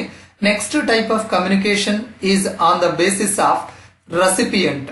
ಸೊ ಆ ಒಂದು ಮೆಸೇಜ್ ಅನ್ನ ಯಾರು ರಿಸೀವ್ ಮಾಡ್ಕೊಳ್ತಾರೆ ಅನ್ನೋದ್ರ ಮೇಲೆ based on recipient we will classify the communication into different categories. So ಯಾರು ಮೆಸೇಜ್ ಅನ್ನ ರಿಸೀವ್ ಮಾಡ್ಕೊಳ್ತಾರೆ ಅನ್ನೋದ್ರ ಮೇಲೆ ಬೇರೆ ಬೇರೆ ವಿಧಗಳಾಗಿ ವಿಂಗಡಿಸ್ತೀವಿ ನಾವು ಕಮ್ಯುನಿಕೇಶನ್ ಅನ್ನ ಅಥವಾ ಈ ಸಂವಹನವನ್ನ. ಸೊ ಯಾವುದು ಫಸ್ಟ್ ಅಂತ ಹೇಳಿದ್ರೆ first one is intra personal. Intra ಅಂತ ವರ್ಡ್ ಬಂದ್ರೆ ನಿಮಗೆ ನೆನಪಿರಬೇಕು. ಸೊ ಕಾಮರ್ಸ್ ಅಲ್ಲೆಲ್ಲ ಬರುತ್ತೆ intra state supply, inter state supply ಅಂತ ಹೇಳಿ. ಇಂಟ್ರಾ ಪರ್ಸನಲ್ ಕಮ್ಯುನಿಕೇಶನ್ ಅಂತ ಹೇಳಿದ್ರೆ ಕಮ್ಯುನಿಕೇಶನ್ ವಿತ್ ಇನ್ ಸೆಲ್ಫ್. ಅಂದ್ರೆ ನನ್ನ ಜೊತೆಗೆ ನಾನೇ ಕಮ್ಯುನಿಕೇಟ್ ಮಾಡ್ಕೊಳ್ಳೋದು. ನನ್ನ ಜೊತೆಗೆ ನಾನು ಕಮ್ಯುನಿಕೇಟ್ ಮಾಡ್ಕೊಳ್ಳೋದು ಅಂದ್ರೆ ಒಬ್ಬೊಬ್ನೇ ಮಾತಾಡ್ಕೊಳ್ಳೋದಾ? ಹೌದು, ಕೆಲವು ಸಂದರ್ಭಗಳಲ್ಲಿ ನಾವು ಒಬ್ಬೊಬ್ರೆ ಮಾತಾಡ್ಕೊಳ್ತೀವಿ. ಅಥವಾ ಬಾಯಿ ಬಿಟ್ಟು ವರ್ಡ್ಸ್ ಅಲ್ಲಿ ಒಬ್ಬೊಬ್ರೆ ಮಾತಾಡ್ಕೊಳ್ಳಿಲ್ಲ ಅಂದ್ರು ನಮ್ಮ ಮೈಂಡ್ ಅಲ್ಲೇ ನಾವ್ ಏನೋ ಥಿಂಕ್ ಮಾಡ್ತೀವಿ. ಸೊ ಈಗ ಅನ್ಕೊಳ್ತೀನಿ ನಾನು, ಸೊ ಆಲ್ರೆಡಿ 3 days ಆಯ್ತು ಟೀಚಿಂಗ್ ಆಪ್ಟಿಟ್ಯೂಡ್ ಬಗ್ಗೆ ವಿಡಿಯೋ ಅಪ್ಲೋಡ್ ಮಾಡಿ, ಸೊ ಡಿಲೇ ಆಗುತ್ತೆ, ನಾನು ಇನ್ನೊಂದು ಚಾಪ್ಟರ್ ಬಗ್ಗೆ ಆದಷ್ಟು ಬೇಗ ವಿಡಿಯೋ ಅಪ್ಲೋಡ್ ಮಾಡಬೇಕು ಅಂತ ನನ್ನ ಮೈಂಡ್ ಅಲ್ಲಿ ನಾನೇ ಹೇಳ್ಕೊಳ್ತೀನಿ. ಸೊ ಅದೇ ಇಂಟ್ರಾ ಪರ್ಸನಲ್ ಕಮ್ಯುನಿಕೇಶನ್. ಅಂದ್ರೆ ನನ್ನ ಒಳಗೆ ನಾನೇ ಮಾತಾಡ್ಕೊಳ್ತೀನಿ, ಬೇರೆ ವ್ಯಕ್ತಿ ಜೊತೆಗೆ ನಾವು ಮಾತಾಡೋದಿಲ್ಲ. ಅಂತದನ್ನ ಇಂಟ್ರಾ ಪರ್ಸನಲ್ ಕಮ್ಯುನಿಕೇಶನ್ ಅಂತ ಹೇಳಿ ಕರಿತೀವಿ. Very important in this intra personal communication, receiver ಮತ್ತೆ ಸೆಂಡರ್ ಇಬ್ರು ಸೇಮ್ ಇರ್ತಾರೆ. ಸೆಂಡರ್ ಯಾರು ಇರ್ತಾನೆ ಅವನೇ ರಿಸೀವರ್, ಅದು ಇಂಟ್ರಾ ಪರ್ಸನಲ್ ಕಮ್ಯುನಿಕೇಶನ್. ಸೊ ಇದಾದ್ಮೇಲೆ ನೆಕ್ಸ್ಟ್ ಬರುತ್ತೆ inter personal communication. Inter personal communication ಅಂತ ಹೇಳಿದ್ರೆ communication with others R communicating with others. ಈಗ ನಾನು ವಿಡಿಯೋ ಮಾಡ್ತೀನಿ, ವಿಡಿಯೋ ಮಾಡಿ ಒಂದಷ್ಟು ಟಾಪಿಕ್ ಅನ್ನು ನಿಮ್ಗೆ ಹೇಳ್ಕೊಡ್ತಾ ಹೋಗ್ತೀನಿ, ತಿಳಿಸ್ಕೊಡ್ತಾ ಹೋಗ್ತೀನಿ. ಅದು ಇಂಟರ್ ಪರ್ಸನಲ್, ನಾನು ನಿಮ್ಗೆ ಹೇಳ್ಕೊಡ್ತಾ ಇದ್ದೀನಿ. ಅಂತದನ್ನ ನಾವು ಇಂಟರ್ ಪರ್ಸನಲ್ ಕಮ್ಯುನಿಕೇಶನ್ ಅಂತ ಕರಿತೇವೆ. ಇಂಟ್ರಾ ಪರ್ಸನಲ್ ಅಂದ್ರೆ ಆ ವ್ಯಕ್ತಿ ತನ್ನೊಳಗೇನೆ ಯೋಚನೆ ಮಾಡ್ಕೊಳ್ತಕ್ಕಂಥ ಆಲೋಚನೆಗಳನ್ನ ಇಂಟ್ರಾ ಪರ್ಸನಲ್ ಅಂತ ಕರಿತೀವಿ. ಒಬ್ಬ ವ್ಯಕ್ತಿ ಇನ್ನೊಬ್ಬ ಜೊತೆಗೆ ಕಮ್ಯುನಿಕೇಟ್ ಮಾಡಿದ್ರೆ ಅದನ್ನ ಇಂಟರ್ ಪರ್ಸನಲ್ ಕಮ್ಯುನಿಕೇಶನ್ ಅಂತ ಹೇಳಿ ಕರಿತೀವಿ. ಸೊ ಇದಾದ್ಮೇಲೆ ನೆಕ್ಸ್ಟ್ ಕ್ಯಾಟಗರಿ ಬರುತ್ತೆ ಗ್ರೂಪ್ ಕಮ್ಯುನಿಕೇಶನ್ ಅಂತ ಹೇಳಿ. ಗ್ರೂಪ್ ಕಮ್ಯುನಿಕೇಶನ್ ಅಂತ ಹೇಳಿದ್ರೆ one person addresses more than one person. ಅಂದ್ರೆ ಒಬ್ಬ ವ್ಯಕ್ತಿ ಒಬ್ಬರಿಗಿಂತ ಹೆಚ್ಚು ವ್ಯಕ್ತಿಗಳಿಗೆ ಮಾಹಿತಿಯನ್ನ ಕೊಟ್ರೆ ಅದನ್ನ ಗ್ರೂಪ್ ಕಮ್ಯುನಿಕೇಶನ್ ಅಂತ ಹೇಳಿ ಕರಿತೀವಿ. ಅಂದ್ರೆ ಈಗ ನಾನು ಕಾಲೇಜಿಗೆ ಬರ್ತೀನಿ, ಕ್ಲಾಸ್ ರೂಮ್ಗೆ ಹೋಗಿ ಒಂದು ಪಾಠ ಮಾಡಿ ಬರ್ತೀನಿ. ಪಾಠ ಮಾಡ್ತಾ ಇರೋದು ಯಾರು? ನಾನೇ. ಬಟ್ ಯಾರಿಗ್ ಮಾಡ್ತಾ ಇದ್ದೀನಿ? ನನ್ನ ಸ್ಟೂಡೆಂಟ್ಸ್, ಆ ಕ್ಲಾಸ್ ಅಲ್ಲಿರೋ ಎಲ್ಲಾ ಸ್ಟೂಡೆಂಟ್ಸ್ಗೆ ಮಾಡ್ತಾ ಇದ್ದೀನಿ. ಸೊ ಗ್ರೂಪ್ ಕಮ್ಯುನಿಕೇಶನ್ ಅಲ್ಲಿ sender will be single person but receivers will be more than one. So ಈ ಒಬ್ಬರಿಗಿಂತ ಜಾಸ್ತಿ ರಿಸೀವರ್ಸ್ ಇರ್ತಾರೆ, ಅಂತದನ್ನ ಗ್ರೂಪ್ ಕಮ್ಯುನಿಕೇಶನ್ ಅಂತ ಹೇಳಿ ಕರಿತೀವಿ. ಅಂದ್ರೆ ಸೆಂಡರ್ ಒಬ್ನೇ ಇಬ್ಬರು ಅಥವಾ ಇಬ್ಬರಿಗಿಂತ ಜಾಸ್ತಿ ಜನಕ್ಕೆ ಅವನ ಮೆಸೇಜ್ ಅನ್ನ ಟ್ರಾನ್ಸ್ಮಿಟ್ ಮಾಡ್ತಾ ಇದ್ರೆ ಅಥವಾ ಕಮ್ಯುನಿಕೇಟ್ ಮಾಡ್ತಾ ಇದ್ರೆ ಅದನ್ನ ಗ್ರೂಪ್ ಕಮ್ಯುನಿಕೇಶನ್ ಅಂತ ಹೇಳಿ ಕರ್ಕೊಳ್ತೀವಿ. ಇದಾದ್ಮೇಲೆ ನೆಕ್ಸ್ಟ್ ಕ್ಯಾಟಗರಿ ಬರುತ್ತೆ ಮಾಸ್ ಕಮ್ಯುನಿಕೇಶನ್ ಅಂತ ಹೇಳಿ. ಈ ಮಾಸ್ ಕಮ್ಯುನಿಕೇಶನ್ ಮತ್ತೆ ಗ್ರೂಪ್ ಕಮ್ಯುನಿಕೇಶನ್ ಈ ಎರಡರ ನಡುವೆ ಒಂದು ಥಿನ್ ಲೈನ್ ಆಫ್ ಡಿಫರೆನ್ಸ್ ಇರುತ್ತೆ. ನೀವು ಅದನ್ನ ಅರ್ಥ ಮಾಡ್ಕೊಳ್ಬೇಕು. ಈ ಮಾಸ್ ಕಮ್ಯುನಿಕೇಶನ್ ಅಂತ ಹೇಳಿದ್ರೆ communication through the mass media. ಯಾವುದೋ ಒಂದು ಮಾಸ್ ಮೀಡಿಯಾವನ್ನ ಬಳಸ್ಕೊಂಡು ನಾನು ಕಮ್ಯುನಿಕೇಟ್ ಮಾಡಿದ್ರೆ ಮಾಸ್ ಕಮ್ಯುನಿಕೇಶನ್. ಗ್ರೂಪ್ ಕಮ್ಯುನಿಕೇಶನ್ ಮತ್ತೆ ಮಾಸ್ ಕಮ್ಯುನಿಕೇಶನ್ ಎರಡು ಕಡೆ ಸೆಂಡರ್ ಒಬ್ನೇ, ರಿಸೀವರ್ಸ್ ಜಾಸ್ತಿ ಜನನೇ ಇರ್ತಾರೆ, ಅಥವಾ ಇಬ್ಬರಿಗಿಂತ ಜಾಸ್ತಿ ಜನ ರಿಸೀವರ್ಸ್ ಎರಡೂ ಕಡೆ ಇರ್ತಾರೆ. ಆದ್ರೆ ಗ್ರೂಪ್ ಕಮ್ಯುನಿಕೇಶನ್ ಅಲ್ಲಿ ಮಾಸ್ ಮೀಡಿಯಾ ಬಳಸ್ಕೊಳ್ಳಲ್ಲ. ನಾವು ಮಾಸ್ ಮೀಡಿಯಾ ಬಳಸ್ಕೊಂಡು ಕಮ್ಯುನಿಕೇಟ್ ಮಾಡಿದ್ರೆ, ಈಗ ಯೂಟ್ಯೂಬ್ ಚಾನಲ್ ಅನ್ನ ಬಳಸ್ಕೊಂಡು ನಾನು ನಿಮಗೆ ವಿಡಿಯೋಸ್ ಮಾಡ್ತಾ ಇದ್ದೀನಿ, ನಾನು ಒಬ್ಬನೇ ವಿಡಿಯೋ ಮಾಡ್ತಾ ಇರೋದು ಅಥವಾ ಎಕ್ಸ್ಪ್ಲೈನ್ ಮಾಡ್ತಾ ಇರೋದು, ಬಟ್ ಸಾವಿರಾರು ಜನ ನೋಡ್ತಾ ಇದ್ದೀರಾ ನೀವು. ಸೊ ಹಾಗಾಗಿ ಇದು ಮಾಸ್ ಕಮ್ಯುನಿಕೇಶನ್ ಆಗುತ್ತೆ. ಅಂದ್ರೆ ಮೋರ್ ದ್ಯಾನ್ 2 ರೆಸಿಪಿಯೆಂಟ್ಗೆ ಮಾಸ್ ಮೀಡಿಯಾ ಬಳಸ್ಕೊಂಡು ಮಾಡ್ತಕ್ಕಂಥ communication mass communication. More than 2 ಪರ್ಸನ್ಸ್ಗೆ ಮಾಸ್ ಮೀಡಿಯಾ ಇಲ್ಲದೆ ಡೈರೆಕ್ಟ್ ಆಗಿ ಮಾಡ್ತಕ್ಕಂಥ ಕಮ್ಯುನಿಕೇಶನ್ ಗ್ರೂಪ್ ಕಮ್ಯುನಿಕೇಶನ್. ಒಬ್ಬ ವ್ಯಕ್ತಿ ಇನ್ನೊಬ್ಬ ವ್ಯಕ್ತಿಯ ಜೊತೆ ಕಮ್ಯುನಿಕೇಟ್ ಮಾಡಿದ್ರೆ ಇಂಟರ್ ಪರ್ಸನಲ್ ಕಮ್ಯುನಿಕೇಶನ್. ಒಬ್ಬ ವ್ಯಕ್ತಿ ತನ್ನ ಜೊತೆಗೆ ತಾನು ಕಮ್ಯುನಿಕೇಟ್ ಮಾಡ್ಕೊಂಡ್ರೆ ಇಂಟ್ರಾ ಪರ್ಸನಲ್ ಕಮ್ಯುನಿಕೇಶನ್. ಇದು ಬೇಸ್ಡ್ ಆನ್ ದಿ ರೆಸಿಪಿಯೆಂಟ್, ಅಂದ್ರೆ ನಾವು ಕೊಡ್ತಕ್ಕಂಥ ಇನ್ಫಾರ್ಮೇಶನ್ ಅನ್ನ ಯಾರು ರಿಸೀವ್ ಮಾಡ್ಕೊಳ್ತಾರೆ ಅನ್ನೋದ್ರ ಮೇಲೆ ಟೈಪ್ಸ್ ಆಯ್ತು. So next types of communication move ಆಗೋಣ. Based on the direction. So ಈ ಕಮ್ಯುನಿಕೇಶನ್ ಡಿರೆಕ್ಷನ್ ಏನಿದೆ ಅದು ಯಾವ ಕಡೆಗೆ ಮೂವ್ಮೆಂಟ್ ಆಗುತ್ತೆ ಅನ್ನೋದ್ರ ಮೇಲೆ ನಾವು ಕಮ್ಯುನಿಕೇಶನ್ಸ್ ಅನ್ನ ವೇರಿಯಸ್ ಕ್ಯಾಟಗರೀಸ್ ಆಗಿ ಡಿವೈಡ್ ಮಾಡ್ತೀವಿ. ಸೊ ಇದರಲ್ಲಿ ಫಸ್ಟ್ ಒನ್ ಬರುತ್ತೆ ಅಪ್ವರ್ಡ್ ಕಮ್ಯುನಿಕೇಶನ್, ಅಂದ್ರೆ ಮೇಲ್ಮುಖವಾದ ಸಂವಹನ ಅಂತ ಹೇಳಿ ಕರ್ಕೊಳ್ತೀವಿ. ಅಪ್ವರ್ಡ್ ಕಮ್ಯುನಿಕೇಶನ್ ಅಲ್ಲಿ ಏನಾಗುತ್ತೆ ಅಂತ ಹೇಳಿದ್ರೆ, ಫಾರ್ ಎಕ್ಸಾಂಪಲ್ ಅಸಿಸ್ಟೆಂಟ್ ಪ್ರೊಫೆಸರ್ ಇದ್ದಾರೆ ಕಾಲೇಜಲ್ಲಿ, ಅವರು ಅವರ HOD ಜೊತೆ ಕಮ್ಯುನಿಕೇಟ್ ಮಾಡ್ತಾರೆ. ಅಸಿಸ್ಟೆಂಟ್ ಪ್ರೊಫೆಸರ್ ಲೋವರ್ ಗ್ರೇಡ್ ಆಯ್ತು, HOD ಹೈಯರ್ ಗ್ರೇಡ್ ಆಯ್ತು. ಸೊ ಸಬಾರ್ಡಿನೇಟ್ ಎಂಪ್ಲಾಯಿ ಅಥವಾ ವರ್ಕರ್ಸ್ ಹೈಯರ್ ಅಫಿಷಿಯಲ್ಸ್ ಜೊತೆ ಕಮ್ಯುನಿಕೇಟ್ ಮಾಡಿದ್ರೆ ಅಪ್ವರ್ಡ್ ಕಮ್ಯುನಿಕೇಶನ್. ಅಂದ್ರೆ low level officers high level officers ಜೊತೆಗೆ ಅಥವಾ ಸಬಾರ್ಡಿನೇಟ್ಸ್ ಸುಪೀರಿಯರ್ಸ್ ಜೊತೆಗೆ ಕಮ್ಯುನಿಕೇಟ್ ಮಾಡಿದ್ರೆ ಅದನ್ನ ನಾವು ಅಪ್ವರ್ಡ್ ಕಮ್ಯುನಿಕೇಶನ್ ಅಂತ ಹೇಳಿ ಕರಿತೀವಿ. ಈಗ ಅಸಿಸ್ಟೆಂಟ್ ಪ್ರೊಫೆಸರ್ ಅಂದ್ರೆ HOD ಗಿಂತ 1 ರ್ಯಾಂಕ್ ಬಿಲೋ ಇರುತ್ತೆ. ಸೊ ಹಾಗಾಗಿ ಅಸಿಸ್ಟೆಂಟ್ ಪ್ರೊಫೆಸರ್ HOD ಜೊತೆಗೆ ಕಮ್ಯುನಿಕೇಟ್ ಮಾಡಿದ್ರೆ ಅದು ಅಪ್ವರ್ಡ್ ಕಮ್ಯುನಿಕೇಶನ್ ಆಗುತ್ತೆ. ಇದು ಬೇಸ್ಡ್ ಆನ್ ದಿ ಡಿರೆಕ್ಷನ್, ಅಂದ್ರೆ ಕೆಳಗಡೆಯಿಂದ ಮೇಲೆಗೆ ಮೆಸೇಜ್ ಪಾಸ್ ಆಗುತ್ತೆ. ಇದು ಅಪ್ವರ್ಡ್. ಇದಾದ್ಮೇಲೆ ನೆಕ್ಸ್ಟ್ ಬರುತ್ತೆ ಡೌನ್ವರ್ಡ್ ಕಮ್ಯುನಿಕೇಶನ್ ಅಂತ ಹೇಳಿ. ಡೌನ್ವರ್ಡ್ ಕಮ್ಯುನಿಕೇಶನ್ ಅಂದ್ರೆ ಇದಕ್ಕೆ ಆಪೋಸಿಟ್. ಅಸಿಸ್ಟೆಂಟ್ ಪ್ರೊಫೆಸರ್ HOD ಮಾತಾಡೋದು ಅಪ್ವರ್ಡ್. HODನೇ ಅಸಿಸ್ಟೆಂಟ್ ಪ್ರೊಫೆಸರ್ಗೆ ಮೆಸೇಜ್ ಕೊಟ್ರೆ ಅಥವಾ ಇನ್ಫಾರ್ಮೇಶನ್ ಅನ್ನ ಪಾಸ್ ಆನ್ ಮಾಡಿದ್ರೆ, HOD ಅಸಿಸ್ಟೆಂಟ್ ಪ್ರೊಫೆಸರ್ಗೆ ಮಾತಾಡೋದು ಅಂದ್ರೆ ಸುಪೀರಿಯರ್ ಸಬಾರ್ಡಿನೇಟ್ ಆಫೀಸರ್ಸ್ ಜೊತೆಗೆ ಕಮ್ಯುನಿಕೇಟ್ ಮಾಡಿದ್ರೆ ಅದನ್ನ ನಾವು ಡೌನ್ವರ್ಡ್ ಕಮ್ಯುನಿಕೇಶನ್ ಅಂತ ಹೇಳಿ ಕರಿತೀವಿ. ಸೊ ಇದಾದ್ಮೇಲೆ ನೆಕ್ಸ್ಟ್ ಬರುತ್ತೆ ಹಾರಿಜಾಂಟಲ್ ಕಮ್ಯುನಿಕೇಶನ್. ಹಾರಿಜಾಂಟಲ್ ಕಮ್ಯುನಿಕೇಶನ್ ಅಂತ ಹೇಳಿದ್ರೆ ವೆರಿ ಸಿಂಪಲ್. ಒಬ್ಬ ಅಸಿಸ್ಟೆಂಟ್ ಪ್ರೊಫೆಸರ್ ಇನ್ನೊಬ್ಬ ಅಸಿಸ್ಟೆಂಟ್ ಪ್ರೊಫೆಸರ್ ಜೊತೆಗೆ ಕಮ್ಯುನಿಕೇಟ್ ಮಾಡಿದ್ರೆ ಅದನ್ನ ಹಾರಿಜಾಂಟಲ್ ಕಮ್ಯುನಿಕೇಶನ್ ಅಂತ ಹೇಳಿ ಕರಿತೀವಿ. ಅಂದ್ರೆ ಇಬ್ರು ಗ್ರೇಡ್ ಅಥವಾ ಡೆಸಿಗ್ನೇಷನ್ ಒಂದೇ ಇರತ್ತೆ, ಅವರು ಕಮ್ಯುನಿಕೇಟ್ ಮಾಡ್ಕೊಂಡ್ರೆ ಅದನ್ನ ಹಾರಿಜಾಂಟಲ್ ಕಮ್ಯುನಿಕೇಶನ್ ಅಂತ ಹೇಳಿ ಕರ್ಕೊಳ್ತೀವಿ, ಸಮತಲ ಸಂವಹನ ಅಂತ ಹೇಳಿ ಕರ್ಕೊಳ್ತೀವಿ. ಸೊ ಇದು ಹಾರಿಜಾಂಟಲ್, ಅಂದ್ರೆ ಈಕ್ವಲ್ ಗ್ರೇಡ್ ಇರ್ತಕ್ಕಂಥ ಎಂಪ್ಲಾಯೀಸ್ ಅಥವಾ ವ್ಯಕ್ತಿಗಳು ಕಮ್ಯುನಿಕೇಟ್ ಮಾಡ್ಕೊಂಡ್ರೆ ಅದನ್ನ ಹಾರಿಜಾಂಟಲ್. ಸ್ಟೂಡೆಂಟ್ಸ್ ಮಾತಾಡ್ಕೊಂಡ್ರೆ ಹಾರಿಜಾಂಟಲ್. ಅಸಿಸ್ಟೆಂಟ್ ಪ್ರೊಫೆಸರ್ ಮಾತಾಡ್ಕೊಂಡ್ರೆ ಹಾರಿಜಾಂಟಲ್. ಅದೇ ಅಸಿಸ್ಟೆಂಟ್ ಪ್ರೊಫೆಸರ್ HOD ಜೊತೆ ಮಾತಾಡಿದ್ರೆ ಅಪ್ವರ್ಡ್. ಅದೇ HOD ಅಸಿಸ್ಟೆಂಟ್ ಪ್ರೊಫೆಸರ್ ಜೊತೆ ಮಾತಾಡಿದ್ರೆ ಡೌನ್ವರ್ಡ್. ಸೊ ಇದಾದ್ಮೇಲೆ ನೆಕ್ಸ್ಟ್ ಇನ್ನೊಂದು ಕ್ಯಾಟಗರಿ ಆಫ್ ಕಮ್ಯುನಿಕೇಶನ್ ಬರುತ್ತೆ ಡಯಾಗ್ನಲ್ ಕಮ್ಯುನಿಕೇಶನ್ ಅಂತ ಹೇಳಿ. ಡಯಾಗ್ನಲ್ ಕಮ್ಯುನಿಕೇಶನ್ ಅಂತ ಹೇಳಿದ್ರೆ HOD of commerce department speaks to the assistant professor of chemistry department. ಅಂದ್ರೆ commerce department HOD assistant professor of chemistry department ಯಾರು ಇರ್ತಾರೆ ಅವ್ರ ಜೊತೆಗೆ ಮಾತಾಡ್ತಾರೆ. ಅಂದ್ರೆ ಅವನ ಡಿಪಾರ್ಟ್ಮೆಂಟ್ ಗೆ ಸಂಬಂಧಪಟ್ಟಿರೋದಿಲ್ಲ. ಯೂಶಲಿ ಈ communication types based on direction ಏನಿದೆ ಇದು ಆರ್ಗನೈಸೇಷನ್ ಸ್ಟ್ರಕ್ಚರ್ ಅಲ್ಲಿ ನಡೀತಕ್ಕಂಥ ಕಮ್ಯುನಿಕೇಶನ್. ಸೊ ಇವಾಗ HOD of commerce department chemistry department assistant professor ಜೊತೆಗೆ ಮಾತಾಡ್ತಾ ಇದ್ದಾರೆ ಅಂದ್ರೆ ಡಯಾಗ್ನಲ್, ಅವ್ರದೇ ಡಿಪಾರ್ಟ್ಮೆಂಟ್ ಅಲ್ಲ.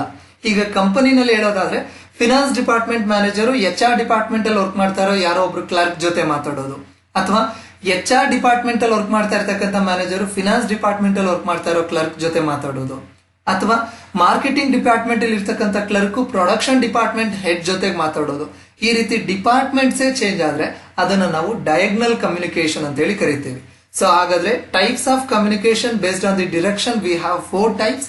Upward communication subordinate to superior, downward communication superior to subordinate, horizontal communication equal grade ಇರ್ತಕ್ಕಂಥವ್ರ ನಡುವೆ ನಡೀತಕ್ಕಂಥ ಕಮ್ಯುನಿಕೇಶನ್, ಡಯಾಗ್ನಲ್ ಅಂತ ಹೇಳಿದ್ರೆ ಟೋಟಲಿ ಅನ್ರಿಲೇಟೆಡ್ ಡಿಪಾರ್ಟ್ಮೆಂಟ್ಸ್ ಅಥವಾ ಸೆಗ್ಮೆಂಟ್ಸ್ ನಡುವೆ ನಡೀತಕ್ಕಂಥ ಕಮ್ಯುನಿಕೇಶನ್ ಅನ್ನ ಡಯಾಗ್ನಲ್ ಕಮ್ಯುನಿಕೇಶನ್ ಅಂತ ಹೇಳಿ ಕರಿತೀವಿ.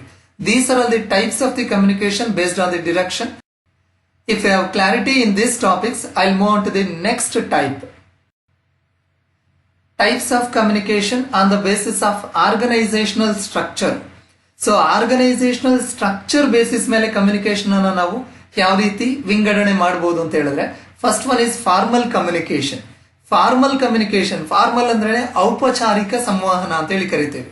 ಸೊ ಫಾರ್ಮಲ್ ಕಮ್ಯುನಿಕೇಶನ್ ಅಂತ ಹೇಳಿದ್ರೆ official communication in an organisation. ಅಂದ್ರೆ ಈಗ MD ಒಬ್ಬ ಮ್ಯಾನೇಜರ್ಗೆ ಕಮ್ಯುನಿಕೇಟ್ ಮಾಡ್ತಾರೆ, ಒಂದು ಲೆಟರ್ ಬರ್ದಿನೋ ಅಥವಾ ಓವರ್ ಫೋನೋ ಯಾವುದೋ ಒಂದು ರೀತಿನಲ್ಲಿ ಏನೋ ಒಂದು ಅಫಿಷಿಯಲ್ ಮ್ಯಾಟರ್ ಡಿಸ್ಕಸ್ ಮಾಡ್ತಾರೆ, ಅದನ್ನ ನಾವು ಫಾರ್ಮಲ್ ಕಮ್ಯುನಿಕೇಶನ್ ಅಂತ ಹೇಳಿ ಕರಿತೀವಿ.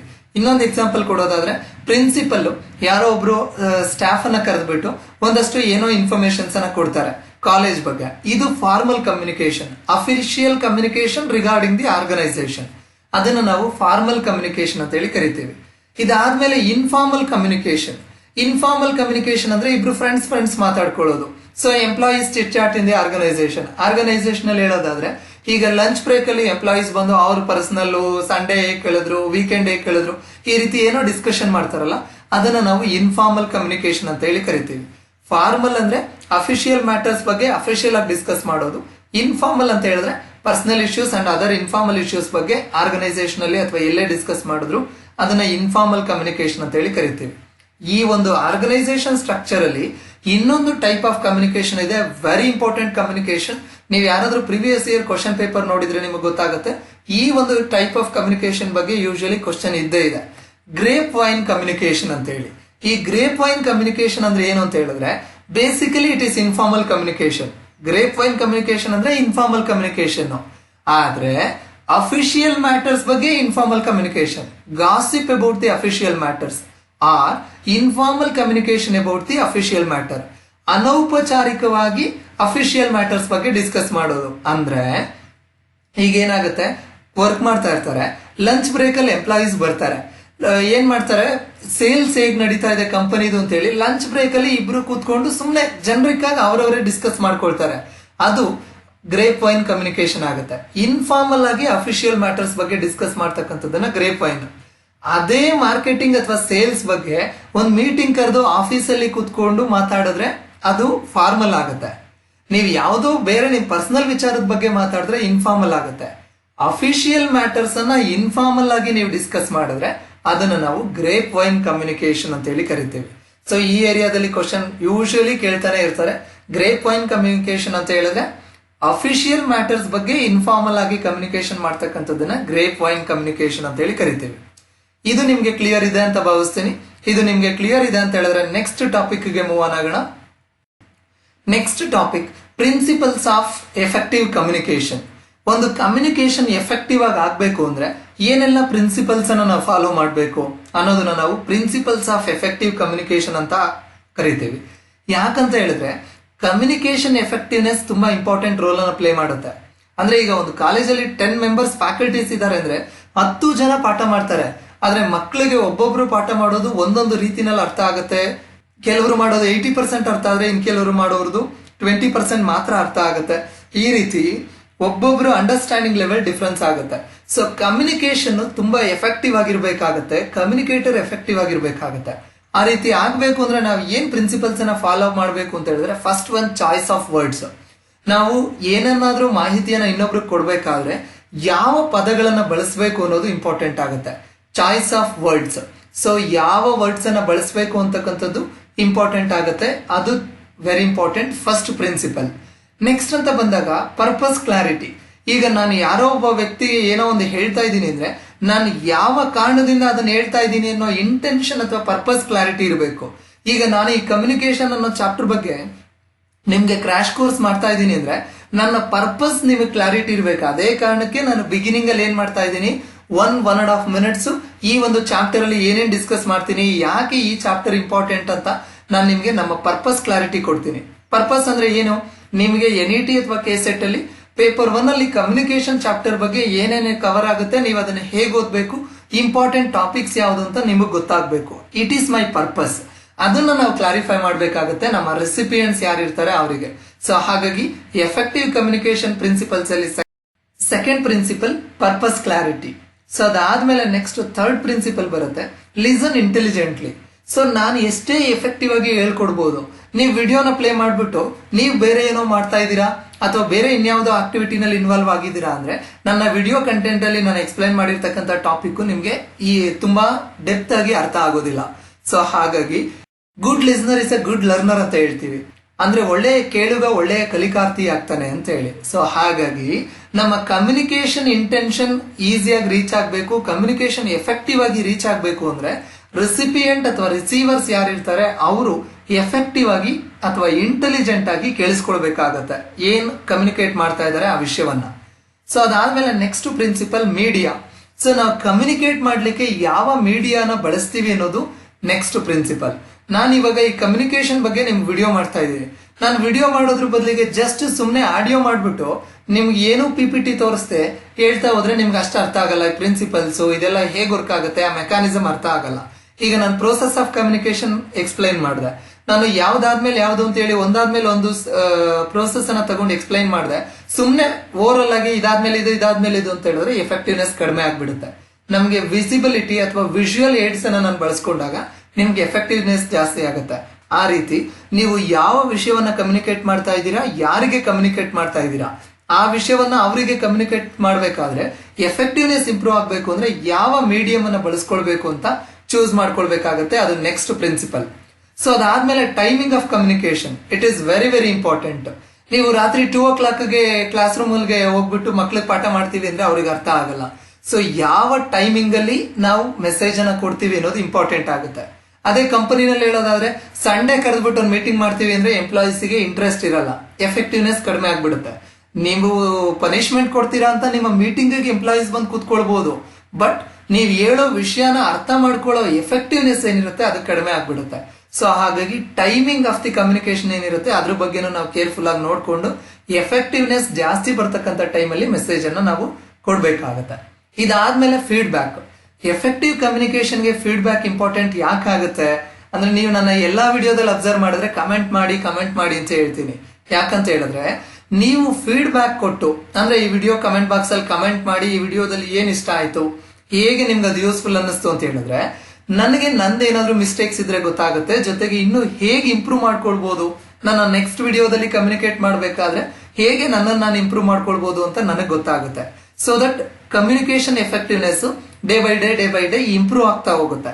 ಸೊ ಹಾಗಾಗಿ ಒಂದು ಕಮ್ಯುನಿಕೇಶನ್ ಎಫೆಕ್ಟಿವ್ ಆಗ್ಬೇಕು ಅಂತ ಹೇಳಿದ್ರೆ ಫೀಡ್ಬ್ಯಾಕ್ ಸಿಸ್ಟಮ್ ಇರಬೇಕಾಗುತ್ತೆ, ಅಲ್ಲಿ ಜೆನ್ಯೂನ್ ಫೀಡ್ಬ್ಯಾಕ್ ಬೇಕಾಗತ್ತೆ. ಇಷ್ಟೆಲ್ಲ ಪ್ರಿನ್ಸಿಪಲ್ಸ್ ಅನ್ನ ನಾವು ಫಾಲೋ ಮಾಡಿದ್ರೆ ಒಂದು ಎಫೆಕ್ಟಿವ್ ಕಮ್ಯುನಿಕೇಶನ್ ಅನ್ನ ಯಾವುದೇ ಒಬ್ಬ ವ್ಯಕ್ತಿ ಜೊತೆಗೆ ಮಾಡಬಹುದಾಗುತ್ತೆ. ಯಾವ್ದೆಲ್ಲ principles? Choice of words, purpose clarity, listen intelligently, media, timing ಮತ್ತೆ ಫೀಡ್ಬ್ಯಾಕ್. ಇಷ್ಟನ್ನ ನಾವು ಫಾಲೋ ಮಾಡಬೇಕಾಗುತ್ತೆ. ಇದು ಪ್ರಿನ್ಸಿಪಲ್ಸ್ ಆಫ್ ಎಫೆಕ್ಟಿವ್ ಕಮ್ಯುನಿಕೇಶನ್. ಈ ಏರಿಯಾದಲ್ಲೂ ಕೂಡ ನಮಗೆ ಕ್ವಶನ್ ಬರೋ ಚಾನ್ಸಸ್ ಇರುತ್ತೆ. ಹಾಗಾಗಿ ಈ ಏರಿಯಾನ ಕೂಡ ಡೆಪ್ತ್ ಆಗಿ ಓದ್ಕೊಳ್ಳಿ. ಇದು ನಿಮ್ಗೆ ಕ್ಲಿಯರ್ ಇದೆ ಅಂತ ಹೇಳಿದ್ರೆ ನೆಕ್ಸ್ಟ್ ಟಾಪಿಕ್ಗೆ ಮೂವ್ ಆನ್ ಆಗ್ತೀನಿ. ನೆಕ್ಸ್ಟ್ ಟಾಪಿಕ್ ಬಂದು ಬ್ಯಾರಿಯರ್ಸ್ ಇನ್ ಕಮ್ಯುನಿಕೇಶನ್. ಅಂದ್ರೆ ಈಗ ಕಮ್ಯುನಿಕೇಶನ್ ಮಾಡ್ಲಿಕ್ಕೆ ಹೋದ್ರೆ ಅಲ್ಲಿ ಒಂದಷ್ಟು ಅಡೆತಡೆಗಳು ಬರುತ್ತೆ. ಬ್ಯಾರಿಯರ್ಸ್ ಅಂದ್ರೆ ಅಡಚಣೆಗಳು ಅಥವಾ ಅಡೆತಡೆಗಳು. ಈ ಅಡಚಣೆಗಳು ಏನೇನಿರುತ್ತೆ ಕಮ್ಯುನಿಕೇಶನ್ಗೆ ಅಂತ ನೋಡೋದಾದ್ರೆ first one physical barriers. So physical barriers ಅಂದ್ರೆ ಡಿಸ್ಟೆನ್ಸ್. ಈಗ ನಾನು ಇಲ್ಲೆಲ್ಲೋ ಕೂತ್ಕೊಂಡು 1 ಕಿಲೋಮೀಟರ್ ದೂರದಲ್ಲಿರೋರ್ಗೆ ನಾನು ಪಾಠ ಮಾಡ್ತೀನಿ ಅಂದ್ರೆ ಆಗತ್ತಾ? ಏನು ಅರ್ಥ ಆಗಲ್ಲ. ಅಥವಾ ನಾನು ಕ್ಲಾಸ್ ರೂಮ್ಗೆ ಹೋಗದೆ ಸ್ಟಾಫ್ ರೂಮ್ ಅಲ್ಲಿ ಕೂತ್ಕೊಂಡು ಕ್ಲಾಸ್ ರೂಮ್ ಅಲ್ಲಿರೋ ಮಕ್ಳಿಗೆ ಪಾಠ ಮಾಡ್ತೀನಿ ಅಂದ್ರೆ ಅರ್ಥ ಆಗೋದಿಲ್ಲ. ಫಿಸಿಕಲ್ ಬ್ಯಾರಿಯರ್ ತುಂಬಾ ದೂರ ಡಿಸ್ಟೆನ್ಸ್ ಇದೆ, ಹಾಗಾಗಿ ಅರ್ಥ ಆಗೋದಿಲ್ಲ. ಅಥವಾ ನಾನು ಕ್ಲಾಸ್ ರೂಮ್ ಆಚೆ ನಿಂತ್ಕೊಂಡು ಪಾಠ ಮಾಡ್ತೀನಿ, ಕೇಳಿಸ್ತಾ ಇದೆ ಮಕ್ಳು ಒಳಗಡೆ ಇರೋರ್ಗೆ, ಬಟ್ ನನ್ನನ್ನು ಅವ್ರು ನೋಡೋಕ್ ಆಗ್ತಿಲ್ಲ, ಗೋಡೆ ಇದೆ, ಫಿಸಿಕಲ್ ಬ್ಯಾರಿಯರ್. ಸೊ ಅಂತ ಕಡೆ ಎಫೆಕ್ಟಿವ್ನೆಸ್ ಬರೋದಿಲ್ಲ. ಸೊ ಹಾಗಾಗಿ ಬ್ಯಾರಿಯರ್ಸ್ ಇನ್ ಕಮ್ಯುನಿಕೇಶನ್ ಅಂತ ಹೇಳುವಾಗ ಫಸ್ಟ್ ಟೈಪ್ ಆಫ್ ಬ್ಯಾರಿಯರ್ ಯಾವುದು ಅಂದ್ರೆ ಫಿಸಿಕಲ್ ಬ್ಯಾರಿಯರ್ಸ್. ಈ ಫಿಸಿಕಲ್ ಬ್ಯಾರಿಯರ್ಸ್ ಅಲ್ಲಿ ವೇರಿಯಸ್ ಬ್ಯಾರಿಯರ್ಸ್ ಬರ್ತವೆ, ಆ ಎಲ್ಲದನ್ನು ಇನ್ ಡೆಪ್ತ್ ಆಗಿ ಓದ್ಕೊಳ್ಳಿ. ಅದಾದ್ಮೇಲೆ ನೆಕ್ಸ್ಟ್ ಬ್ಯಾರಿಯರ್ ಬರುತ್ತೆ ಸೈಕಲಾಜಿಕಲ್ ಬ್ಯಾರಿಯರ್ಸ್. ಸೈಕಲಾಜಿಕಲ್ ಡಿಸ್ಟರ್ಬೆನ್ಸ್ ಅಂತ ಹೇಳಿ ಕರಿತೀವಿ. ಅಂದ್ರೆ ಈಗ ನಾನು ಕ್ಲಾಸ್ ರೂಮ್ ಒಳಗಡೆಗೆ ಹೋಗಿ ಪಾಠ ಮಾಡ್ತಾ ಇದ್ದೀನಿ, ಸೊ ನಾನು ತುಂಬಾ ಎಫೆಕ್ಟಿವ್ ಆಗಿನೇ ಪಾಠ ಮಾಡ್ತಾ ಇದ್ದೀನಿ, ಬಟ್ ಆ ಯಾವುದೋ ಒಂದು ಮಗುವಿಗೆ ಮನಸ್ಥಿತಿ ಸರಿ ಇಲ್ಲ, ಮನೆಯಲ್ಲಿ ಏನೋ ಪ್ರಾಬ್ಲಮ್ ಆಗಿದೆ ಪಾಪ, ಆ ಮಗು ಆ ನೋವಲ್ಲಿ ಆ ಒಂದು ಕಡೆಗೆ ಜಾಸ್ತಿ ಕಾನ್ಸಂಟ್ರೇಷನ್ ಮಾಡ್ಕೊಂಡಿದೆ, ಸೈಕಲಾಜಿಕಲಿ ಡಿಸ್ಟರ್ಬ್ ಆಗಿದೆ. ಮಾನಸಿಕವಾಗಿ ಆ ಮಗುಗೆ ಡಿಸ್ಟರ್ಬ್ ಆಗಿದೆ ಅಂತ ಹೇಳಿದ್ರೆ ನಾನು ಏನೇ ಪಾಠ ಮಾಡಿದ್ರು ಪೂರ್ತಿಯಾಗಿ ಅರ್ಥ ಆಗೋದಿಲ್ಲ. ಸೊ ಹಾಗಾಗಿ ಫಸ್ಟ್ ಬ್ಯಾರಿಯರ್ ಯಾವುದು? Physical barriers. Second barriers psychological barriers. Psychological barriers ಅಂತ ಬಂದಾಗ ಇಲ್ಲಿ ಅಡೋಲೆಸೆನ್ಸ್ ಲರ್ನರ್ಸ್ ಅಂತ ಎಲ್ಲ ಬರುತ್ತೆ. ಸೊ ಅದನ್ನ ನೋಡ್ಕೊಳ್ಬೇಕಾಗುತ್ತೆ. ಈ ಸೈಕಲಾಜಿಕಲ್ ಬ್ಯಾರಿಯರ್ಸ್ ಅಲ್ಲಿ ಬೇರೆ ಬೇರೆ ರೀತಿಯಾದಂತಹ ಬ್ಯಾರಿಯರ್ಸ್ ಯಾವ್ದು ಬರ್ಬೋದು ಅಂತ ಹೇಳಿ ಸಬ್ ಟಾಪಿಕ್ಸ್ ಅನ್ನ ನೀವು ಡೆಪ್ತ್ ಆಗಿ ನೋಡ್ಕೊಳ್ಳಿ. ಸೊ ಅದಾದ್ಮೇಲೆ ನೆಕ್ಸ್ಟ್ ಲ್ಯಾಂಗ್ವೇಜ್ ಬ್ಯಾರಿಯರ್ಸ್. ಈಗ ನನ್ನ ಸ್ಟೂಡೆಂಟ್ಸ್ಗೆ ಕನ್ನಡ ಮತ್ತೆ ಇಂಗ್ಲಿಷ್ ಮಾತ್ರ ಬರುತ್ತೆ, ನಾನು ಹೋಗ್ಬಿಟ್ಟು ಹಿಂದಿನಲ್ಲಿ ಪಾಠ ಮಾಡಿದ್ರೆ ಅವ್ರಿಗೇನು ಅರ್ಥ ಆಗಲ್ಲ. ಈಗ ಕೆಸೆಟ್ ಪ್ರಿಪರೇಷನ್ಸ್ಗೆ ನಾನು ವಿಡಿಯೋ ಮಾಡ್ತಾ ಇದ್ದೀನಿ. ಕರ್ನಾಟಕದಲ್ಲಿರೋರಿಗೆ ತುಂಬಾ ಜನಕ್ಕೆ ಕನ್ನಡ ಮತ್ತೆ ಇಂಗ್ಲಿಷ್ ಗೊತ್ತು. ನಾನು ಕನ್ನಡ ಮತ್ತೆ ಇಂಗ್ಲಿಷ್ ಈ ಎರಡು ಲ್ಯಾಂಗ್ವೇಜ್ ಅನ್ನ ಬಳಸ್ಕೊಂಡು ಪಾಠ ಮಾಡಿದ್ರೆ ನೀವು ನನ್ನ ವಿಡಿಯೋ ನೋಡ್ತೀರಾ. ಅದ್ ಬಿಟ್ಬಿಟ್ಟು ನಾನು ಹಿಂದಿಲೋ ಅಥವಾ ಬೇರೆ ಇನ್ಯಾವುದೋ ಒಂದು ಗುಜರಾತಿ ಲ್ಯಾಂಗ್ವೇಜ್ ಅಲ್ಲೋ ಪಾಠ ಮಾಡಿದ್ರೆ ಖಂಡಿತವಾಗ್ಲೂ ನೀವು ನನ್ನ ವಿಡಿಯೋ ನೋಡೋದಿಲ್ಲ. ಯಾಕಂದ್ರೆ ಲ್ಯಾಂಗ್ವೇಜ್ ಬ್ಯಾರಿಯರ್. ಸೊ ಭಾಷೆ ಏನಿದೆ ಅದು ಅಡಚಣೆ ಆಗುತ್ತೆ ನಮ್ಗೆ. ಸೊ ನಾವು ನಮ್ಮ ರೆಸಿಪಿಯೆಂಟ್ ಯಾರು ಇರ್ತಾರೆ ಅವರಿಗೆ ಅರ್ಥ ಆಗೋ ಭಾಷೆನಲ್ಲಿ ಕಮ್ಯುನಿಕೇಟ್ ಮಾಡಿದ್ರೆ ಮಾತ್ರನೇ ಕಮ್ಯುನಿಕೇಶನ್ ಎಫೆಕ್ಟಿವ್ ಆಗಿ ಕಂಪ್ಲೀಟ್ ಆಗೋದು. ಸೊ ಹಾಗಾಗಿ ಬ್ಯಾರಿಯರ್ಸ್ ಇನ್ ಕಮ್ಯುನಿಕೇಶನ್ ಅಲ್ಲಿ ವಿ ಹ್ಯಾವ್ 3 ಮೇಜರ್ ಬ್ಯಾರಿಯರ್ಸ್. ಅದರ ಅಂಡರ್ ಅಲ್ಲಿ ಸಬ್ ಬ್ಯಾರಿಯರ್ಸ್ ಬರುತ್ತೆ, ನೀವು ಅದನ್ನ ಡೆಪ್ತ್ ಆಗಿ ಓದ್ಕೊಳ್ಳಿ. ಅದರಲ್ಲಿ physical barriers first one, psychological barriers second one, language barriers third one ಆಗಿರುತ್ತೆ. ಸೊ ಈ 3 ಬ್ಯಾರಿಯರ್ಸ್ ಬಗ್ಗೆ ಡೀಟೇಲ್ಡ್ ಆಗಿ ನೋಡ್ಕೊಳ್ಳಿ. ಯಾಕಂದ್ರೆ ಬ್ಯಾರಿಯರ್ಸ್ ಇನ್ ಕಮ್ಯುನಿಕೇಶನ್ ಬಗ್ಗೆನೂ ಕೂಡ ಕ್ವಶನ್ಸ್ ಇರುತ್ತೆ. ಸೊ ಇದು ಕ್ಲಿಯರ್ ಇದೆ ಅಂದ್ರೆ ನೆಕ್ಸ್ಟ್ ಟಾಪಿಕ್ ಗೆ ಮೂವ್ ಆಗೋಣ. ಮಾಸ್ ಕಮ್ಯುನಿಕೇಶನ್ ಅಂತ ಹೇಳಿ. ಸೊ ಇದುವರೆಗೂ ಏನೆಲ್ಲ ಡಿಸ್ಕಸ್ ಮಾಡಿದ್ವಿ, ಕಮ್ಯುನಿಕೇಶನ್ ಅಂದ್ರೆ ಏನು, ಅದಾದ್ಮೇಲೆ ಕ್ಯಾರೆಕ್ಟರಿಸ್ಟಿಕ್ಸ್ ಆಫ್ ಕಮ್ಯುನಿಕೇಶನ್ ನೋಡಿದ್ವಿ, ಅದಾದ್ಮೇಲೆ ಟೈಪ್ಸ್ ಆಫ್ ಕಮ್ಯುನಿಕೇಶನ್ ನೋಡಿದ್ವಿ, ಬ್ಯಾರಿಯರ್ಸ್ ಇನ್ ಕಮ್ಯುನಿಕೇಶನ್ ನೋಡಿದ್ವಿ. ಇದೆಲ್ಲಾನು very important topics in communication. Principles of communication ಇರಬಹುದು. ಈ ರೀತಿ ಈ ಎಲ್ಲಾ ಟಾಪಿಕ್ಸ್ ಅಲ್ಲಿ ನಿಮ್ಗೆ ಕಂಪಲ್ಸರಿ ಕ್ವಶನ್ಸ್ ಬಂದೇ ಬರುತ್ತೆ. ಸೊ ಹಾಗಾಗಿ ಆ ಏರಿಯಾನ ನೋಡ್ಕೊಳ್ಳಿ.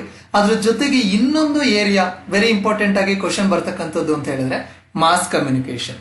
ಈ ಮಾಸ್ ಕಮ್ಯುನಿಕೇಶನ್ ಅಂತ ಹೇಳಿದ್ರೆ ನಮ್ಮ ಇಂಡಿಯಾದಲ್ಲಿ ಕಮ್ಯುನಿಕೇಶನ್ ರಿಲೇಟೆಡ್ ಜನರಲ್ ನಾಲೆಡ್ಜ್ ಏನಿರುತ್ತೆ ಆ ಏರಿಯಾದಲ್ಲಿ ಕ್ವಶನ್ ಕೇಳ್ತಾರೆ.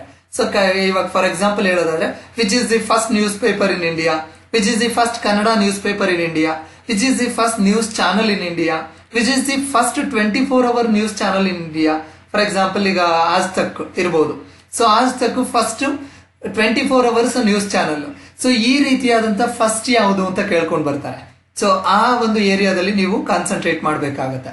ಅದಾದ್ಮೇಲೆ ನೆಕ್ಸ್ಟ್ ಈ ಮಾಸ್ ಕಮ್ಯುನಿಕೇಶನ್ಗೆ ಸಂಬಂಧಪಟ್ಟಂತೆ ಕಮ್ಯುನಿಕೇಶನ್ ರಿಲೇಟೆಡ್ ಆರ್ಗನೈಸೇಷನ್ಸ್. ಈಗ ಗೌರ್ಮೆಂಟ್ ಡಿಪಾರ್ಟ್ಮೆಂಟ್ ಇರ್ಬೋದು, ಅಥವಾ ಪ್ರಸಾರ್ ಭಾರತಿ ಇರ್ಬೋದು, ಡಿ ಇರ್ಬೋದು, ದೂರದರ್ಶನ್ ಇರ್ಬೋದು, ಅಥವಾ ಈ ಪ್ರೆಸ್ ಕ್ಲಬ್ಗಳು ಇರ್ಬೋದು. ಈ ರೀತಿ ಕಮ್ಯುನಿಕೇಶನ್ಗೆ ಸಂಬಂಧಪಟ್ಟಂತೆ ವೇರಿಯಸ್ ಆರ್ಗನೈಸೇಷನ್ಸ್ ಇದೆ.